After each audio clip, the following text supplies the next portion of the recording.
Luke Littler is now the youngest world darts champion. He's beaten the record by about 6 years, and he's still a child. Well, at least that's what some of the performance coaches are talking about because of his age. He's 17. Now, he is 18 at the 21st of January, which is 2 or 3 weeks after the competition, so whether he's a child or not, there's a bit of debate in there, especially when you think about the Olympic athletes that are competing. They're young teens, 13, 14, and they're getting Olympic medals, which is at the top of their game. I think there are 3 main reasons how Luke got to where he is so fast, but one of them in particular is unique to Luke's story. Inside Coach Education, we talk about long-term athlete development, LTAD, and there are various categories and labels you can add to the first years. The one that I personally like to use comes from the coaching effective definition, which is sampling years. The first years are your sampling years, and Luke started playing darts at 18 months with a magnetic board. Some of you may be familiar with the story, but some people may specialise and focus on darts really early on, early specialisation instead of early diversification. Luke's case inside of these sampling years was actually diversified. He played football, I imagine he played other sports as well, but from what I've seen online, football was his main sport, and played darts as an aside, until the age of about 9. That's where his dad decided, you know what, I think we need to start focusing on darts a little bit more than football. But what's interesting about this is Luke is still an avid football fan, watches Manchester United, and if you look at other professional players, they do have other sporting interests. Maddison from Tottenham, for example, going to watch the darts.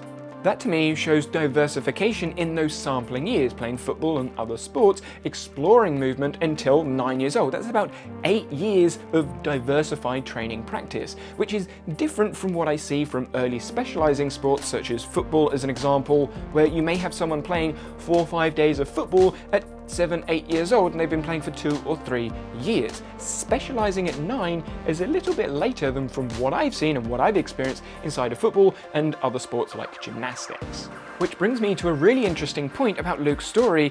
Going into the specialising years, this second phase of skill development, that's where he joined a darts academy at 9 years old. So he didn't have an official coach, a professional coach, until 9 years old. That's 8 years or 7, 8 years into the sport, into the skill development before he had a professional, an official, a proper coach.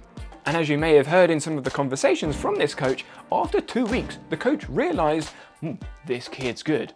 This kid is too good for this group, we need to move them forwards. And even after 4 years of them being in the academy, they decided, you know what, Luke, you need to go elsewhere, you are too good for us. So my question there for Coach Educations, for coaches and for learners is, was the coach useful? Was the coach effective? If the player, the participant, i.e. in this case Luke, is so effective when they start, they must have self-taught themselves. And as they're going through, they're setting challenges, but the coach has realised, you know what, this environment isn't effective for you enough, you need to go elsewhere. Is that useful as a coach? The coach saying, you know what, you're too good for us, go elsewhere? Or should the coach have kept them? That's an interesting question. And while he was still at this academy, at 12 years old, he started playing some of the higher level dart players. Aspinall, as an example, talked about his first match against Luke as a 12-year-old. Aspinall is around my age, 29, so there is a big age gap between Luke and Aspinall. But the match was very close, which I think gives another signal to the coach to say, you know what, that's the environment Luke should be testing in, which is why at 13, so 4 years after joining the academy, he then didn't get kicked out, but was asked to move on to better and harder things playing in the professional game, which is very similar to someone else that you may know from another sport, Ronnie O'Sullivan, going somewhat professional in their sport at 14 years old, which sounds really early. But when I think about Luke's case, if he started at 18 months, say 2 years, and he's 14 years old, that's 12 years of experience inside of this sport. That's a long time to be doing a sport. And then considering at this point, we're in the specialising years, going from 9, 10 years old up to 14, 15 years old, he's specialising, he's focusing in on darts. This is where I want to go, this is what I want to do.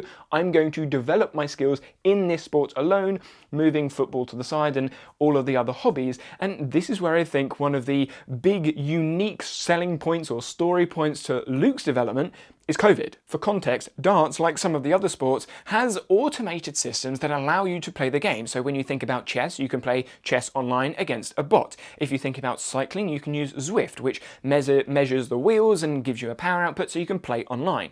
Darts, there are similar systems. And so when COVID happened and Luke was locked down, he could still practice. He could still play darts. And if anything, he could actually play darts more. So at a stage of his skill development, playing darts in specializing years, where you want to be doing lots of repetition, lots of practice, lots of challenging yourself against other people, in this case bots that are better than you, well, he's just been given the best training environment. There is almost nothing to do because you're locked down. You have this board that is automatically calculating for you that you can play against bots with differing challenges, so practice design is for you, and the feedback is fairly obvious. You either hit it or you didn't hit it. So the sport, plus the environmental situation, plus obviously the social situation of COVID, gave him the best situation, as well as his preparation up to COVID, being very competent and capable because of his years of practice beforehand, gave him the best opportunity to become amazing at darts. And what happened? He became amazing at darts, or better than he was, which leads on, after COVID, to the investment years. We've now specialised, we know this is what we're doing, and we're going to invest time to develop those small improvements, the small changes, and refining the game to win. And in this case, because Luke is fairly new or fairly beginner inside of the professional circuit, moving up through the ranks at 14, he's getting 9 dart finishes, closing out games, starting to win games. You want to invest time in losing against professional players, and that's what the coach allowed Luke to do before COVID, but then after COVID. So Luke is now learning, making mistakes, losing to some of these bigger players, and there has been some interactions with other players saying or talking about Luke's attitude at 12, 13, wanting to win, thinking he can win. And there's a winner's mentality that's come from experiences, his development experiences through the sampling years, through the specializing years, and now into the investment years. And these investment years after COVID, he can lose a lot.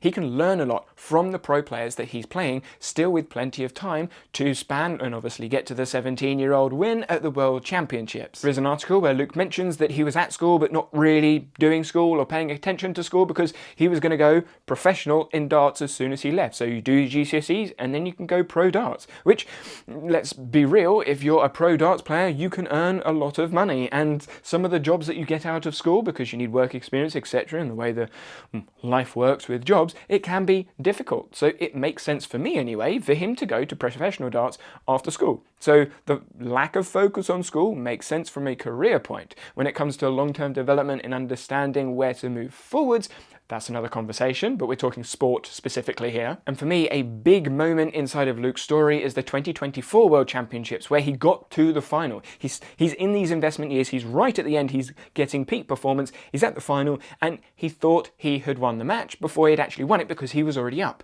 Then his opponent came back and beat him. So he lost in that final, but he learned a lesson. And that is what happens in the investment years. You are going to learn hard lessons. You're going to lose in finals right at the end. And that, to me, shows that Luke has the ability. He has learned through these years, through the environments that he's had, to teach himself, to coach himself. But, and this is the big but, and this to me is why Luke has succeeded in a way that we don't regularly see. His dad. His dad, even though isn't a professional coach, may have done some qualifications, some national governing body qualifications, but from 18 months all the way through, he's been coaching, he's been helping, he's been guiding, he's been giving advice, but not from traditional coaching methods or techniques that we see on national governing body courses. His dad might be a taxi driver, but whether he knew it, whether it was intentional or not, he followed a lot of what the coaching science suggests to do, i.e. early diversification, going into the specializing years, still maintaining fun elements inside of practice, then through COVID, giving them the option and the person choosing, giving autonomy to the individual, choosing to practice, choosing the design, choosing the challenge points, but then also nudging and pushing. Are you going to practice today? Giving that option, giving the choice, and the dad is doing that. Maybe other family members are involved as well. I'm just going from what I can see online. And then in this year's final, I'm going to read a quote. When I was looking over to him, he didn't look nervous. So I knew myself that if he's not nervous, then I just need to play with freedom. And that's what Luke said about looking over to his dad being the main focus point. In my view, the coach. So yes, Luke is certainly a role model for younger darts players, role models for other players to get involved. He's inspiring, he's interesting to play, and the reason I'm looking at the story is because there's lots of people on social media looking at Luke. But for me, my focus isn't actually on Luke. It's on Luke's journey and what Luke's dad has done and what Luke is doing at home inside of the practice environment, how they're creating the practice environment. And they're the questions I would want to hear more about for me from a coach developer's perspective anyway. But unfortunately, the coach in this case, the dad or Luke as the learner, don't really talk much about their practice design, the games they play, the things they focus on, or whether there's been instruction in the past or whether it was far more free, which is what they seem to describe and what coach education seems to want to encourage. And Luke's story asks an interesting question. Who is the coach? Who was the coach? Was it the academy coach? Was it the dad? Was it Luke? Was it the players that Luke was playing with, giving advice and helping out? As a coach myself, I would say the dad is the main coach of this story. But I'd be interested to hear what your thoughts are.